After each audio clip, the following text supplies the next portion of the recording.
Okay. Very good. Hi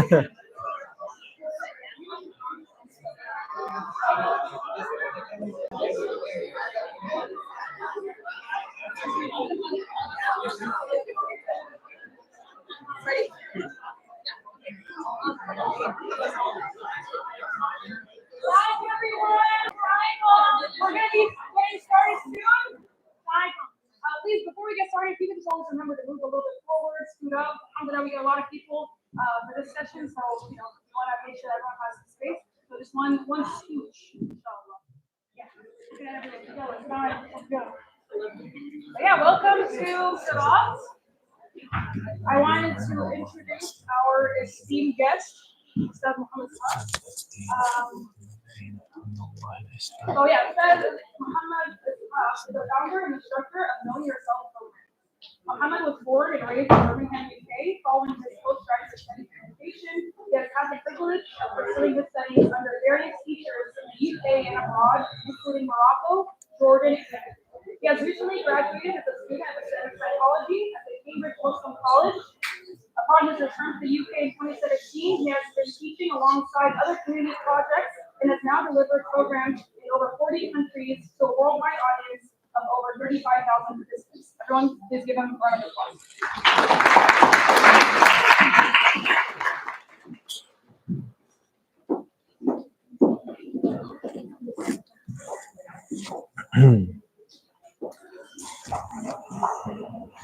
أعوذ بالله من الشيطان الرجيم بسم الله الرحمن الرحيم الحمد لله رب العالمين والصلاة والسلام على سيد الأنبياء والمرسلين السلام عليكم ورحمة الله وبركاته. Is oh no, I'll try. Is okay? Is this better? Is this better? Hello, 1 2 3 4. Same. Can we turn it up? Yeah, maybe they'll turn it up. Otherwise, I'll end up eating the microphone. Bismillah.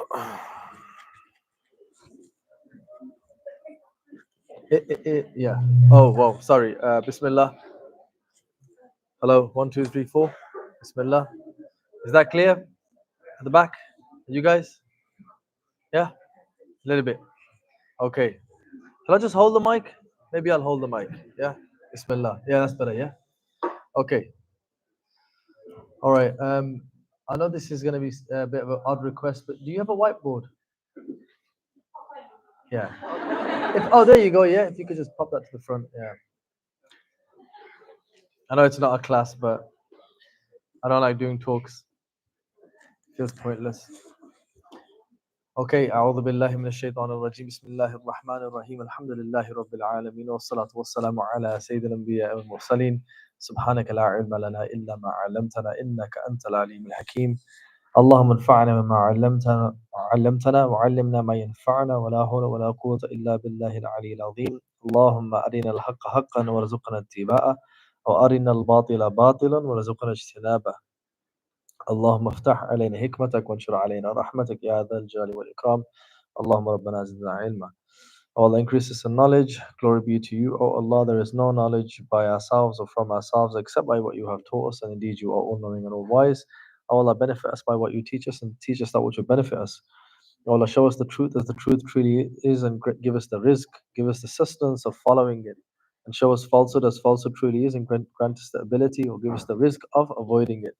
O Allah, open for us your wisdom. This is what we are seeking, and spread over us your mercy, O possessor of generosity and might. Wa sallallahu ala Sayyidina Muhammadin wa ala alihi الطيبين الطاهرين ومن تبعهم بإحسان إلى يوم الدين. May the peace and blessings of Allah be upon the Prophet ﷺ and upon his family, the blessed and the wholesome ones, and upon all of those who have followed with sincerity up until the Yawm al-Qiyamah. Ameen. I'd like to first of all thank the wonderful organizers for the invitation, and it's an honor to be able to share that which we learn, and we seek our salvation first and foremost in these things. So I'm only here to really just save my own soul, and in the process, maybe you guys will pick up a thing or two as I talk to myself for the next hour. And I'd like to also extend my gratitude to all of you as well, because it is always the hearts that seek the knowledge from which that knowledge comes. And if there are no seekers, and if there are no sincere seekers, then there won't necessarily be the majlis, the coming together of people as they sit together in seeking knowledge. So thank you, and Allah bless you all. Nice to see some old faces and some really OG faces and new faces. Allah bless you all. Alhamdulillah. So we're going to get into a bit of an odd topic. This isn't one of the usual topics, and it's not really in the usual Islamic reminder fashion. But then again, I'm more of a cover teacher, and I don't really see myself as a speaker or a teacher, except that I only try to talk where I feel it's necessary and where it's not normally being done. Otherwise, I'd leave it to the experts and far more, or I would say, yeah, the far more qualified people. But unfortunately, we do live in a time where there are ills, especially in ideological forms, that are quite often misunderstood, and then therefore never dealt with. And in true hikmah fashion, in the true fashion of our Islamic tradition, our scholars were never shy of facing any ideologies, especially, and we were actually usually pretty good when it came to ideological differences. We were able to understand them, understand their philosophical foundations, their logical conclusions, and therefore had a very good understanding of things. Does that make sense? You understand its foundations and you understand its conclusions. That's almost like a contextual analysis of any particular thing. So the next time we think about using TikTok, we should ask ourselves, what are the philosophical foundations of TikTok? Not necessarily where it originated from, but truly in what principles does that system function upon, and then therefore what are the effects of TikTok? And that would give us a far better analysis, and therefore an ability to navigate the phenomena, right? And so in that fashion, we then have many ideologies out there. So for that reason, this is something that I've been sitting with for quite some time, during my studies this year. And a long time ago, I was quite fortunate that one of our teachers gave us a heads up when we were studying, which is an ongoing study, of course. But when we were studying, there was uh,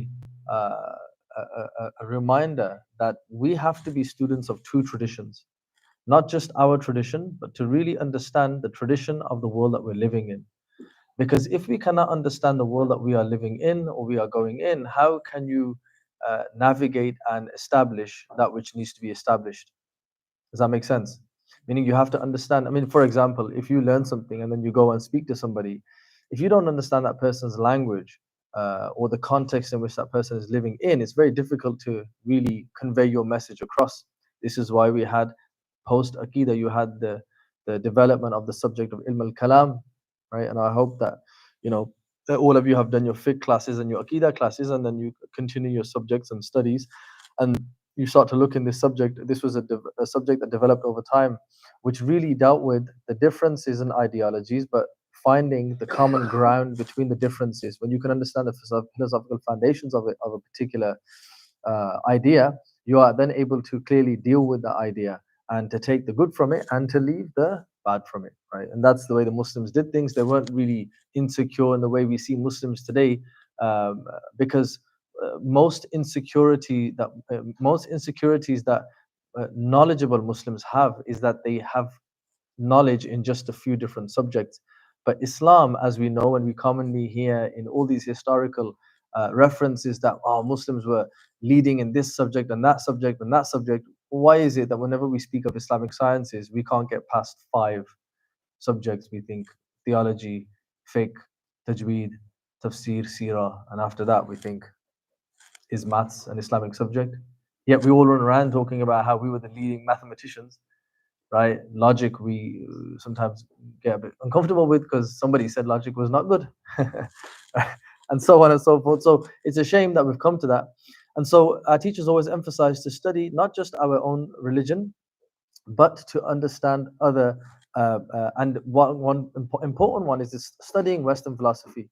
And one of the interesting things of studying Western philosophy is you can really understand the philosophical foundations of the modern mind, often referred to as the Western mind, although I don't really like to give locations to things like that, because sometimes it can then give people a hard time. Because if you keep calling something the West, the West, the West, and maybe you might demonize aspects of the West, well, then the fact that you live in this country will give you a very difficult time, because last time I checked, you were a Westerner. If the West was all bad, you will have a problem. And this is mostly established by those people on social media who never reveal their identities but cause a real ruckus online. They're calling for this theoretical establishment of something, but it won't really ever be established, because it's calling for a theory that doesn't really exist. And so Islam was never really separate from any culture. Islam always enhanced culture. But of course, within cultures, there were other things, and that's the beauty of solid Islamic understanding, was you were able to navigate that. Anyway, so what's this got to do with love, actually? We probably are wondering. Right, okay. So I'm going to take you on a little bit of a journey, and as I said to you guys, I don't really like speaking, and I don't think anyone should like speaking. In the Islamic tradition, we should be anti-speaking. When you hear speaking, you should feel uncomfortable. A general rule of thumb is the one who wants to speak should not be allowed to speak, and the one who does not want to speak now qualifies to speak. This is just something to consider. And so, again, as I said, sometimes when it needs to be done, then unfortunately substitute teachers have to step up. So hence here I am. Okay, so again, and I'm not really interested in speeches, but I'm interested in conveying principles and ideas that I think are very beneficial, and I think that this is probably one of the most important topics that I'm going to attempt to deliver, but it's not one that I've had the most experience delivering, so excuse me if it's not in usual knowing yourself fashion that I've probably mastered. But Alhamdulillah, Alhamdulillah. So I'm going to give us a bit of a history lesson, and then I'll speak about some of the philosophical foundations of a particular said movement, well, the movement which will be Romanticism, and then we'll speak about its implications on the modern self and our relationships. A long, long time ago, in a galaxy we call home, there was this movement of secularism. Everybody knows about secularism. What did secularism lead to? What is secularism? What was secularism? Bismillah, come on. A good separation of the church and state, and keep the religion out of this sphere. This was all in and around what would be known as the Enlightenment period, and so there was a lot of thinking taking place, a lot of questioning of realities.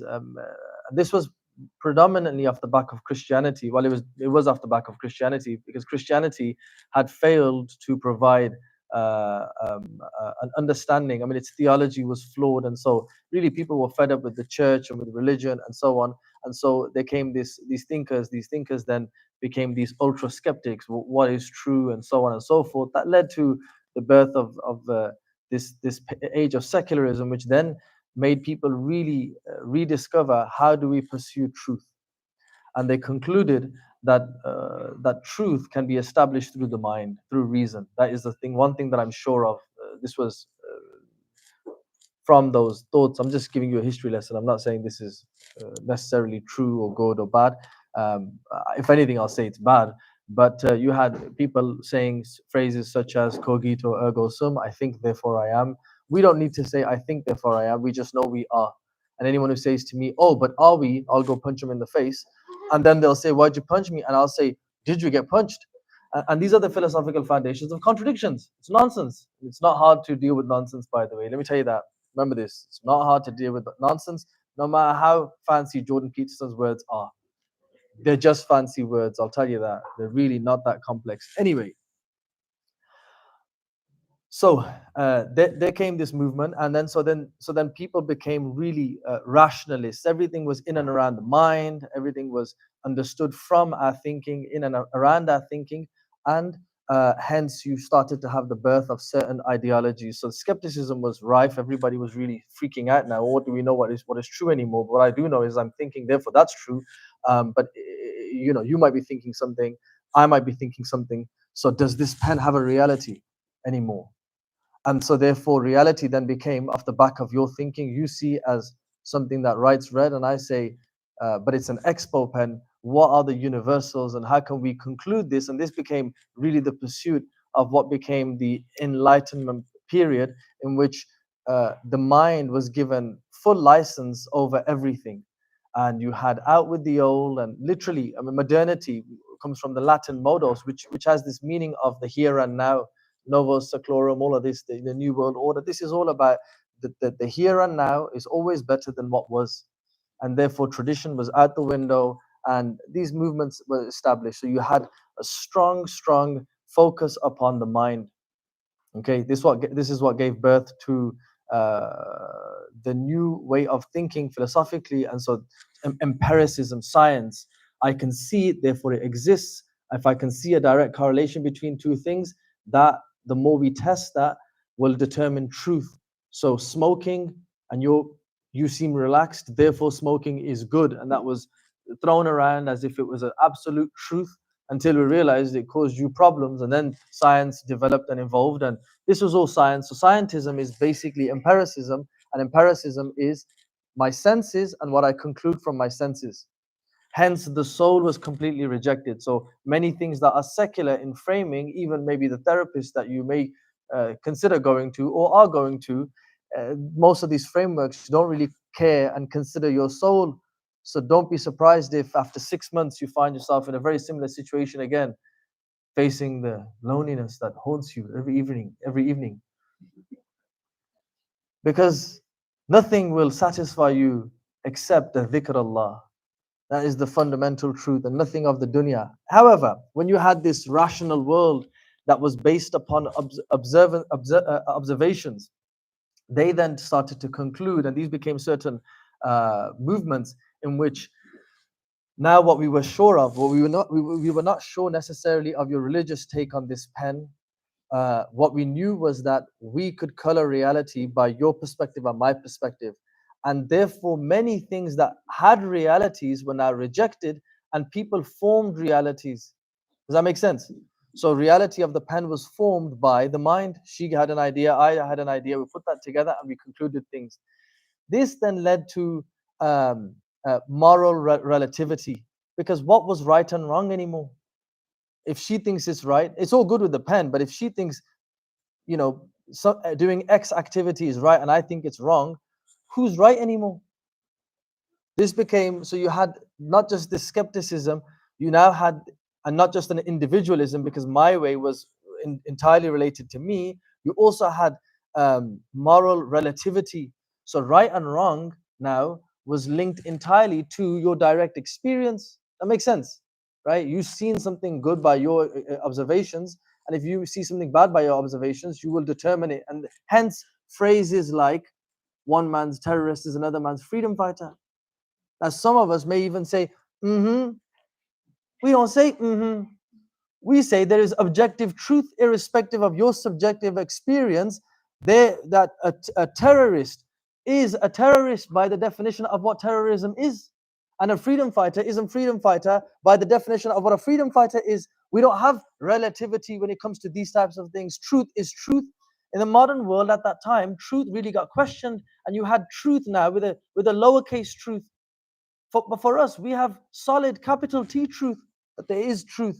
And so this was a fundamental difference between the secular world and religious worlds, because religious worlds really had an understanding of a moral, objective reality.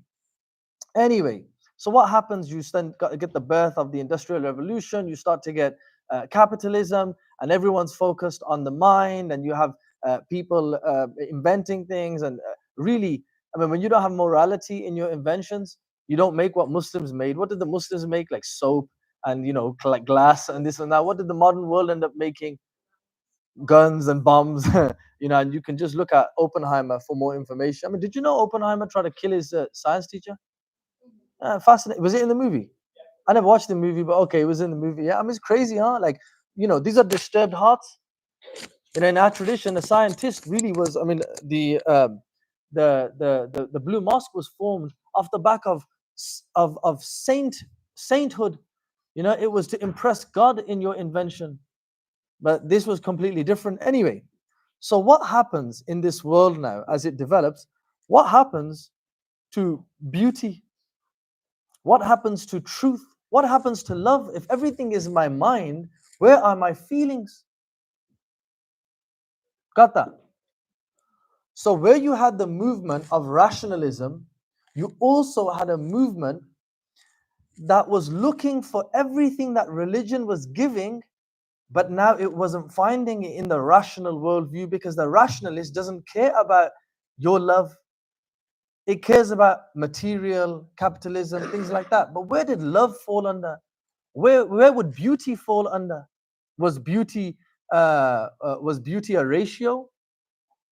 And how would you explain your particular taste of beauty versus his taste of beauty? It wouldn't necessarily be upon the golden ratio, now would it? Right? So where does that lie? Where does that lie? Thus came the birth around the 18th century of a movement called Romanticism. So what happened was people were pursuing these higher realities, beauty, God, love, in the world in a post-rationalist age. The rationalist couldn't make sense of my love. Where does the mad lover make sense of his love in a secular world? And so you had Wordsworth and other, people who started to create certain expressions of this love that they were looking for. And this then formed really, this idea of this kind of understanding of a moral beauty, a relative beauty, a relative romance. Now, this relative romance literally gives the birth to the phrases such as beauty is in the eye of the beholder. See, for us, beauty isn't necessarily in the eye of the beholder, because there would be objective beauty. But if we then, you see how what happens here? Not just moral relativity with what is right and wrong, like smoking is good for you, smoking is bad for you. Now people started to express their feelings, and where do my feelings go? So my feelings, which are more right to me than whatever the rationalists say, or even if they have an opinion on my love, they might say, well, your love is your own, and your consideration of beauty is your own, and therefore this idea of romance began, this age of romance, and everything that human beings saw prior to the secular world in romance was related to God and religion. Every historical story of Layla Majnun was not about human love. Nobody read Layla Majnun and said, I can't wait to tell Sajid that story about me and him. It wasn't about that. Layla Majnun was, if human beings can love human beings have a love like this, then where is your love for God? That's what a lot of these Imrul Qais and so on, these were always really theoretical expressions of divine love. Got that? Makes sense? These were theoretical expressions of divine love. That's what this poetry was. Classical poetry always was related to something greater. But now when God is out of the picture, what happens to romance? What is truth now? What is beauty? What is love? And in what was now a materialistic and individualistic world, because once you take God out of the picture, who becomes the new God? Sorry? Yourself, because you are now at the mercy of your whims, because there's no governance anymore. Once we take out the church, well, guess what? You got your own church. It's called your Instagram account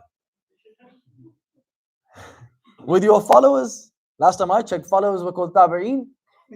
Now everyone's got Tabi'een. You ain't no Sahaba though. Anyway, you always have some crowd pleasers. Anyway, so it's very interesting, isn't it? And you can all see this. So now everybody has and posts in it. So let me tell you what happens with this now. You have individualism. Now you have post-individual world where everybody's got their own TV station. Do you know what your TV station is?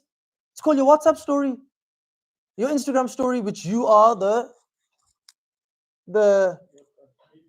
main character. There we go. And everybody else is a NPC. Right? Why else would these types of ideas thrive? Think about it. Why would they thrive? Back in the day, if you were to say to your granddad that this guy's an NPC, he'd be like, no, this is a guest. A guest brings risk to your house and you honor this guy, even though he came, he didn't tell you he's going to be coming to your house, just knock, knock, knock. He has 3 days rights over your house. Try that in today's time. Sorry, but you got to go work. And what's happening at a deeper level is, well, you're an NPC. In fact, I can shoot you, you'll just respawn. And that's what people do without their relationships. Just open fire, and then what? Scary, huh? It's okay, we've all been groomed to this, thanks to Aladdin and a couple of other Disney movies. Anyway, we'll get back to that. You don't believe me? You won't find out. All right, so what happens is, so you had, so now this pursuit of these higher beauties of love and God and truth and so on, were now being formed of an individualistic, meaning nafs, and materialistic world, materialistic mind. So this modern romanticist looks for everything that was found with God in creation for the modern God, which is the self. You see what's happened here philosophically? And remember, the self is relating to nafs here, okay? The rationalists who want what they want, which is linked to their mind, that's different. But what I want with what I feel, so you had those who were, I think, therefore I am, but the rest of them, well, what about me feeling? I feel, am I not? This was the response. And so therefore is no. I feel, therefore I am. Well, this is literally the foundations of I post, therefore I am. You know, I share my story, therefore I attended Pizza Hut. And if I didn't put the story, did I really go? This is the foundations of it. So this movement of feel now created this idea of what I feel is actually good for me. And what I feel to be bad for me is actually bad for me. Because remember, there's no governance, right? There's no religion. Therefore, if you reject, if you say what I feel good for me, you say that's not good for you, what have you done to me? Not just hurt my feelings. Remember, my moral framework is linked to my preferences. So you have now wronged me by not validating that which I consider to be good for me. Got that? That which I consider based on my feelings to be good for me, if you say that's not good for me, you're rejecting now my complete worldview that's predicated upon my feeling. And therefore, you have actually oppressed me. And when you start to build, because if my moral framework of fairness and justice was upon that, well, then you not validating me is you not being fair to me, therefore you oppressed me. Sound familiar? And this ain't just with certain movements out there. What this also does is this then creates that the highest expression of your love must therefore be material individual expression. Material individual acquisition. What does that look like? Physical sex becomes the highest expression of love. And on one side, you had the great traditional past that was saying true love is sacrifice. This modern world then says that the more you can get is the greater self-pleasure. You see the difference? Now, what does this do now for the modern self? So not only is this person highly individualistic and is seeking that which will please them, it is also now rejecting that which rejects them. How scary is that? Imagine that, rejecting that which rejects your truths based on feelings. Now, because feelings change, because they're temporal like anything, your worldview and your moral worldview is changing like that. And that's scary. Now, you know what happened at the same time? Where did all of that go? Where did these thinkers move to, these feelers? Well, they became the poets of their time. They became the artists of their time. They became the musicians of their time. They became eventually the movie makers of their time. Yes. From MGM to all of Hollywood, to Bollywood, to other Hollywoods out there, all of them are really philosophically finding this, the foundations are all in this same ideology. And what it does is those ideals of a romantic love are shown to people. First they were shown in stories, now they're shown in movies, and people's complete ideal of love is now Dancing with Shah Rukh Khan somewhere. I know I'm a bit dated with that reference, but and you have an old Brad Pitt or whatever, yeah. For the non-Desis, they're like, huh? The Somalis know. Apparently, Shah Rukh Khan's popular amongst the Somalis. Subhanallah, right? Because Romanticism has no borders, no boundaries in its philosophical foundation. Its feeling transcends the rationalist's border. Kata. It's quite deep, huh? The rationalist is the one who draws the lines. The romanticist says, what lines? Let's just feel it in true One Direction fashion. Let's just pretend it's love. You see, these are all the philosophical foundations. What is Jasmine when she marries the street rat, if not going against Sharia? Because the law was she can't marry the street rat. And what's happening there are these same philosophical foundations of Romanticism on steads. Well, you need to go back a little bit because that Romanticism movement actually led to what was known at that time as the sexual revolution. So the sexual revolution is actually absolutely linked to this ideology. What it also includes is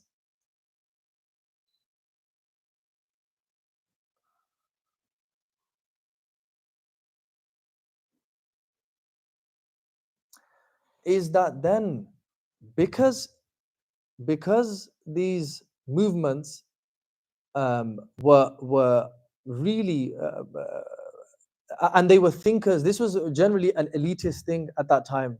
The everyday person was still a Christian, yeah, thinking that they still live in a Christian world when the world was completely now secular, right? So what happens at that time is then these people who are now forming and dictating and are creating these paintings and so on in this true wild liberalist fashion of endless expression of feeling and creating worlds based upon their feeling. This actually led to these elitists that started to delve into what was love. And remember, love was linked to the material and to the individual. Therefore, there was a ridiculous amount of indulgence in physical pleasures by these elitists, these little groups of people. Crazy. I mean, the idea of and they become perversions. You see, the idea of a wild nun. These were, you can read about the first expressions of this. These were crazy people, you know. And so what happened was you started to see these really sick movement, and that's why, you know, you go back to like the 60s and before that, you will find wild stories upon wild stories of like certain sexual orientations ruling these worlds. You didn't have musicians and actors, except so many of them were in the closet about their feelings, and those feelings, most of them were of unlimited indulgences in pleasures. You see, they asked once pedophiles, how did you actually get into this? And they said it was pornography. The hit wasn't enough, so they had to go to perversions, and then that hit wasn't enough, so they had to go to even more perversions, and that wasn't enough, and then they went to the weird section, and then that wasn't enough, and then they pushed it, all for and off the back of indulgences, because the new religion was get all that you can. You see, it was please yourself till kingdom come, and what kingdom? There is no kingdom anyway, so nothing's on its way. So just please yourself, and as long as you're not harming anybody. Sound familiar? These are actually all philosophical foundations. I'm not harming you. I'm just, see, this is kufr on steads. This is kufr on steads, because Allah tells us how many times in the Quran, man ittaba hawa, that the one who follows his desires. How many times are we told to move away from following our desires?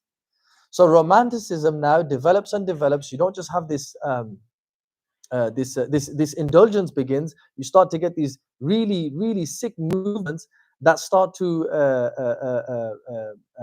propagate this idea of and this obsession with lowly intimacy, if I can maybe use more sensitive terms, lowly intimacy. And so this, I mean, it's not even a correct term for this, really. Intimacy is so, uns is so special. You know, you can have uns with your brother. That's not, it's intimate, that's different. This is animalistic indulgences, we should say, animalistic indulgences. And so then this becomes standardized. This is the foundations of trash TV. You know, it's from Rousseau all the way to the Kardashians, and Zaytuna did a thing on this not too long ago. This is fascinating, just watching people do what? And it's fake. And they make it look like it's a real experience. You know, this is the new TV, isn't it? It's like they make it look like it's a documentary. Fascinating, man. Look like clans. Anyway.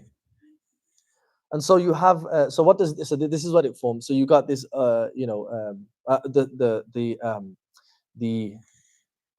this emphasis on the individual, the emphasis on experiences, the emphasis on emotions, the emphasis on perspectives. Hence the modern human who says, they won't necessarily speak in the context of the thoughts, you know, I have concluded, or this results in this, or logical conversations. It's more, well, the vibes I'm getting.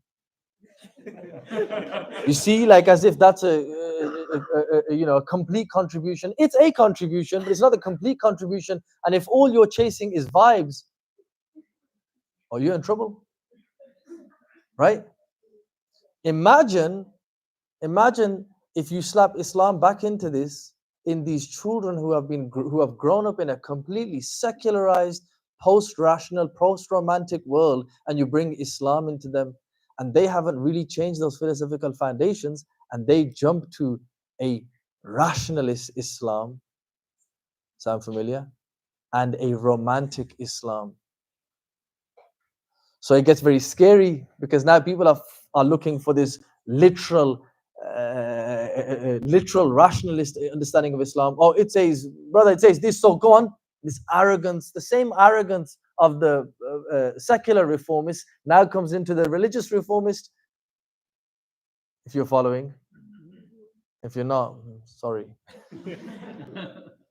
Think about it. Just think about it. You got the rough. Remember, modernity was out with the old, in with the new. If you slap Islam onto that, out with the old Islam, and guess what? Me and my cousins found true Islam, and everybody else is a mushrik. What just happened? This is a real Islam. If you adhere to certain Islamic principles, first principles, that's what it means. And my best way to combat that is I say, do you really think Salahuddin was a mushrik? They're like, well, no, maybe he was an exception. Yeah, well, all right, buddy. And then you've got a post-romantic Islam, which is, I just want to feel. How can I feel? Can I feel in the prayer? Let's do a Mawlid again. Again, just obsessions with feelings. Now, I'm not saying that any of those things necessarily are bad. I'm saying that there's an extremity that the Jah loves, because this is all, the secular world is the foundations of the Jahdic world. How else does he make the man become a woman and the woman become a man? How else does because he makes people obsessed with extremities. Even those little sweets you guys have now, you have to have extreme sweets. Can't get a normal sweet anymore. You know, candy. There's like all those extreme ones. Like, why do I want an extreme one? I just want a sweet. Why the need for extreme burger? You know, this obsession. This is the Jahdic in nature. If you don't believe this, you're living in cuckoo land, because all vice comes off extremities. Virtue is balance between two vice. Right? And people don't even realize, I mean, virtue is basically good. All good is balance, and vice is, all bad is too much good gone bad, and too little good results in bad. Okay? Now you finally understand what Vice City was all about. Because all Vice City was just the Haram Dajjal city. That's what it philosophically and linguistically means. How scary, huh?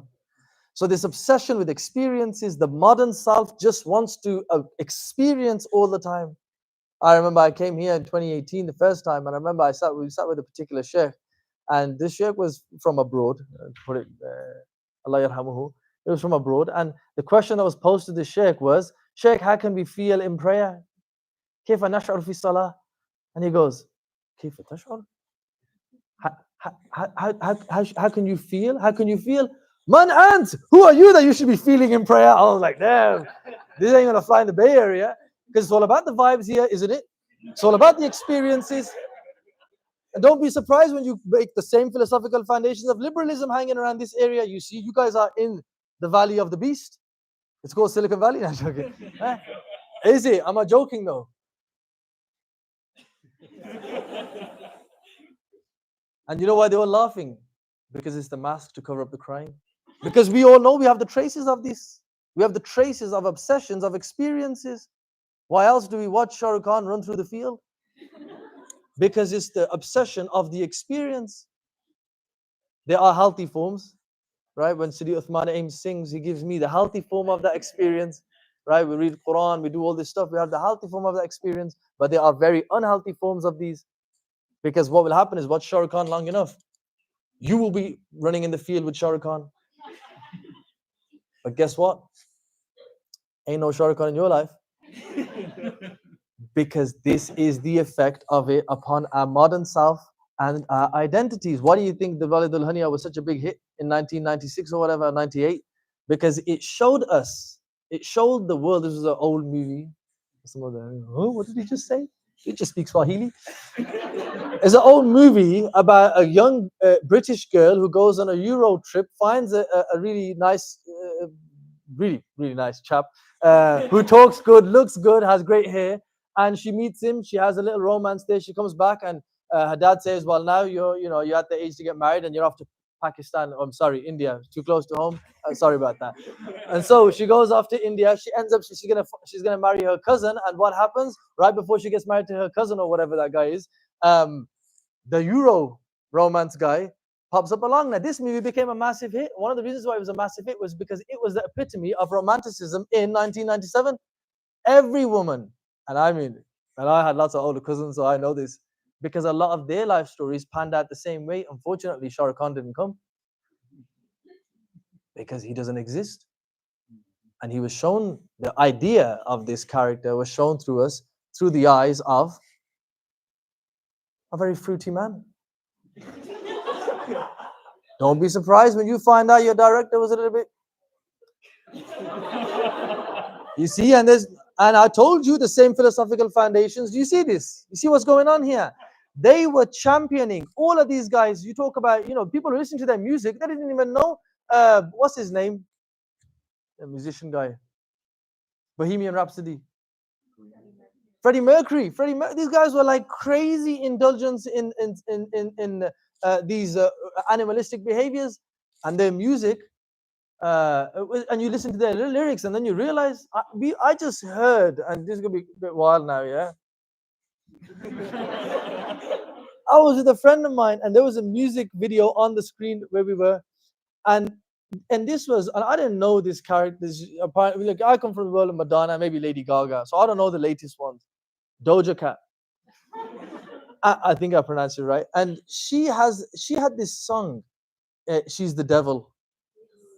Now, I don't know if you've ever seen the video of this. I never saw the video, and then I saw the video.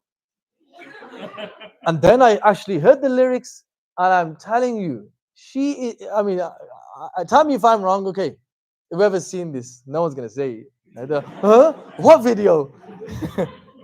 Some are still being like, Shah Rukh Khan, I don't know what he's talking about. So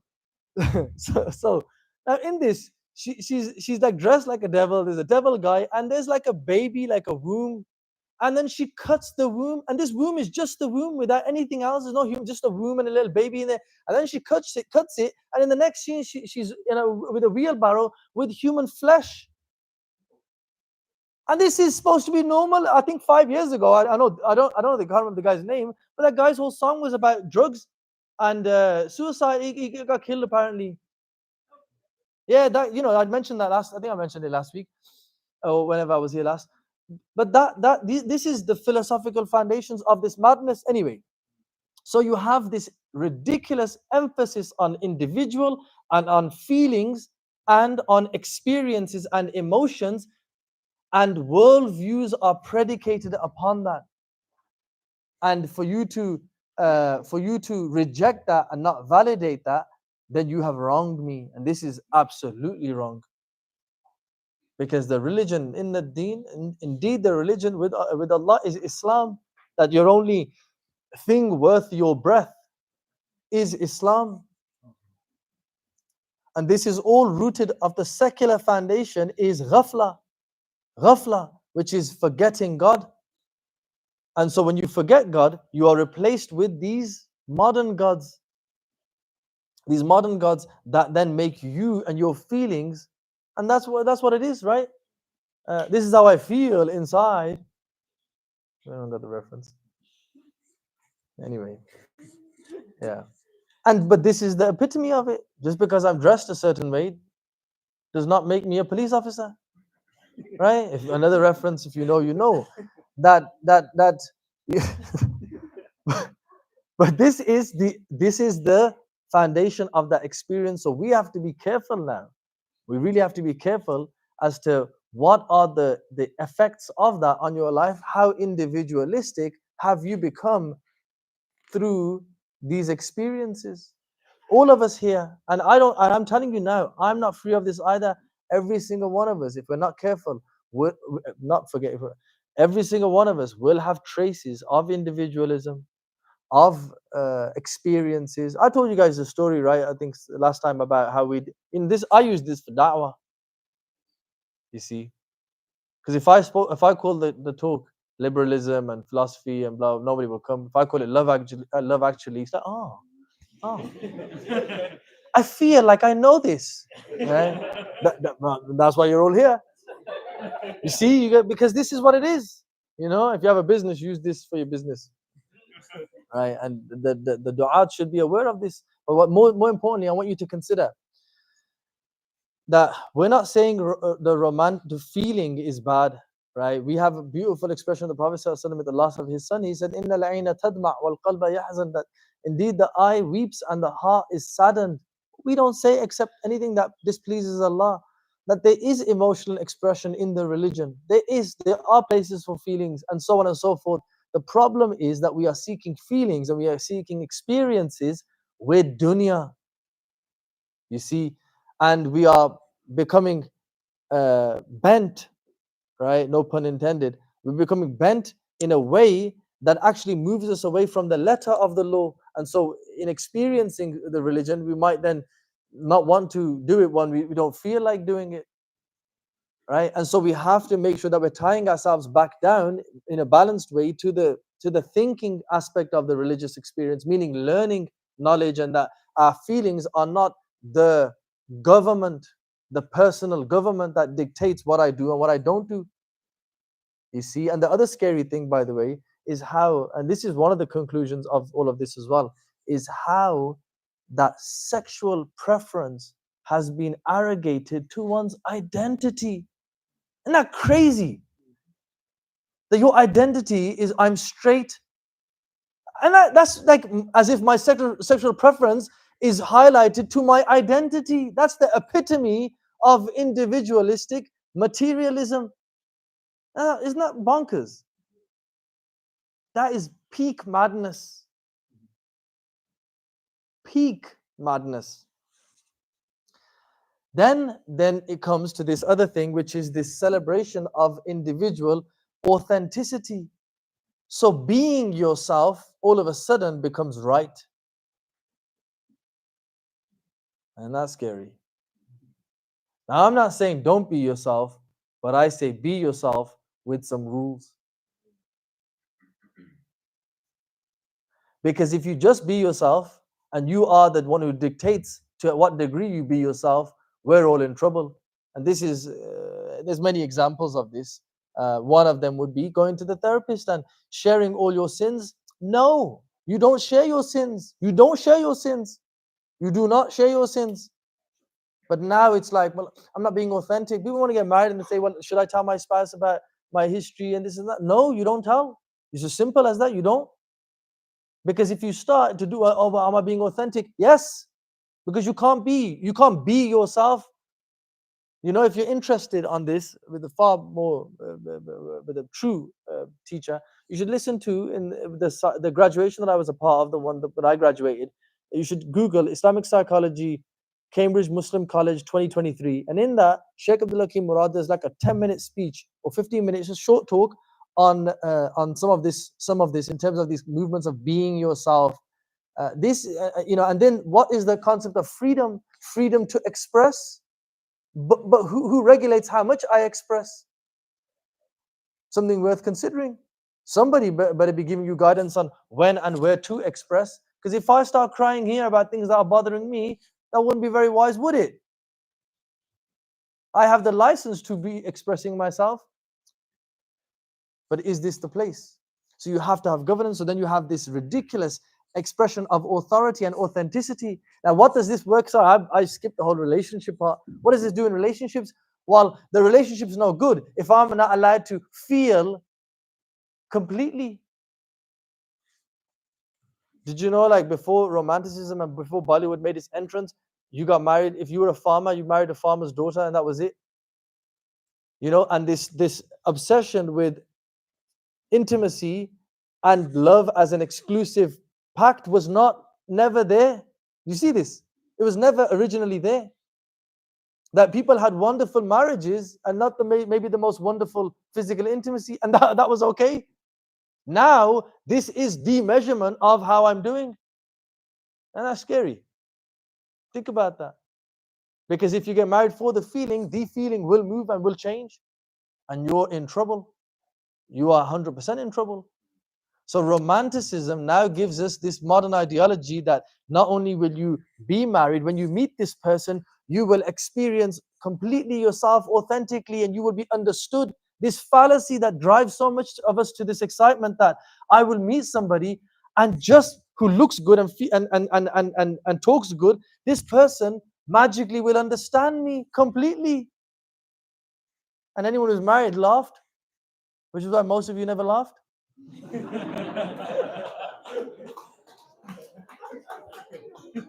Because you are still in the idea that I will meet somebody and this person will understand me. Because how romantic is that? How amazing is that you meet somebody and they understand you like that? Isn't that so exciting? And then what happens? They misunderstood you from the same household you came from. You see this idea, oh, they don't get me, but you got me. So therefore it must be, this is all a delusion that's painted to us, and we all look for the violins when we meet. And well, guess what? Ain't no violins. That was a very specific movie. If you know, you know. And so it's a completely misunderstood representation of what marriage and what relationship, and it's dictated by feelings of romance, and those feelings are as fleeting and as temporal as anything in this world. It will come and it will go. And if you create your illusory world with Shamaila over how you felt at 16, trust me, brother, they ain't gonna be there at 25. Except in your mind. People have only stayed in love for that long because they never actually met. Am I wrong? Am I wrong? Because it's theoretical, because that love was supposed to be for the one which was Allah and the Rasul Sallallahu Alaihi Wasallam. You see, that's what it was supposed to be. So when Rumi says, Bishno azne chon hikayat mikonat az judai ha chon shikayat mikonat, listen to the crying of the reed flute as it cries from separation. And that's the one where they go, oh, that's real love. That's all these oldies be like, and the young people are like, why are they getting excited for? Because they've seen it. Because you still think you'll find it here. They know now you don't find it here. That's why they say, subhanallah. Yeah, the same way, they say, man tu shudam tu man shudi, man tan shudam tu jan shudi, takis nagoyat ba'dazin man digaram tu digari. They hear this. This was about the Prophet ﷺ. Amir Khusraw, I've become you, you've become me. I've become your body, you've become my spirit. That after today, nobody says, I'm somebody else and you're somebody else. This was only ever understood for the Shaykh and for the Prophet ﷺ. But if you think it's about you and Shamaila,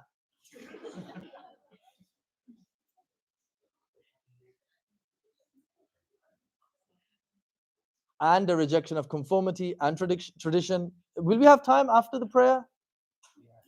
Shall I not skip it and just do it after the prayer a little bit? Are you guys okay with it? Okay, I'll just mention these for whoever needs to go, because I do like to respect people's time. And then exploration of the subconscious. So everyone's super excited about, oh, what does this mean? What does it? I see a tree. I see a tree and a horse. Does that mean we're meant to be like this? Experiencing my soul, right? And I experience your soul. This obsession. You see, these are all philosophically the same thing. And the complexity of the self is finally unraveled by this person. No one's gonna understand it. I was sitting thinking, why did Imam Ghazali say the hardest thing in life was to deal with my nafs? I was thinking, surely he must have meant the nafs of his spouse. Yeah, the hardest thing I had to deal with was the nafs of my spouse. But then I realized it's your own nafs. Because you will never figure out your own nafs, let alone trying to figure out their nafs. But the worst thing is to consider that that person will understand your nafs. Oh, how scary. No thanks, Karan Johar. So, but the point is that all the spirit and all the religion and all the romance is in the deen. But I really want you to consider that the Jalik world that we live in and around has been grooming us and breeding us to be these experience obsessed beings. And we must say no to the experience every now and then. How else are you going to say no to drugs? Assalamu alaikum.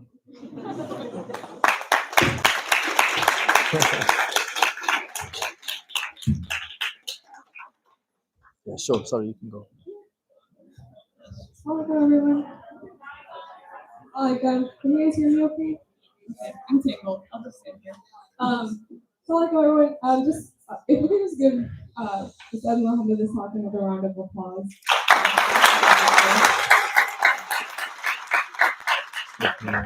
Yeah, thank you so much. He really did us a favor being here and we arranged this schedule. So we really, really, really appreciate it. And his knowledge and wisdom all the time. So, Alhamdulillah. Make dua for him and his family, please. So another thing we just wanted to mention, we noticed that it's packed today, so we just want to acknowledge that we noticed that.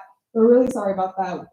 Please forgive us for any of our shortcomings. I don't know if you guys noticed, but there's a lot of construction happening over there.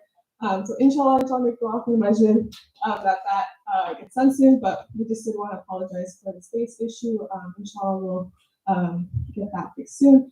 But a positive way of looking at it is like, subhanAllah, that's a really, really wonderful problem to have. So thank you all for coming and filling up this room, filling up the masjid, filling up the parking lot on Tuesday night. MashaAllah. Well done, everybody. Well done to you guys.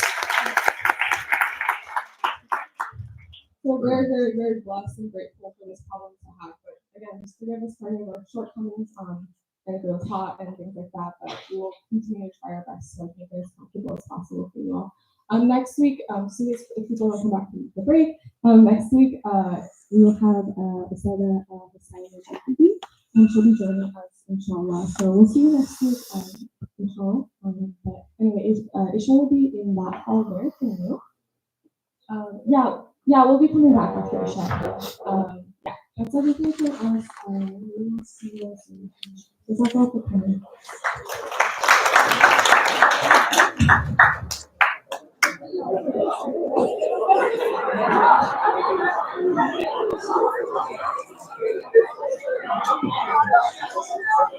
Assalamu alaikum. How you doing, brother? I'm good, alhamdulillah. If you don't mind, can I get your email ID? I take photos. Yeah, sure. And Yeah, I noticed you ended up posting some. Yeah. But I want to give you better quality ones as well. Sure. What's the best way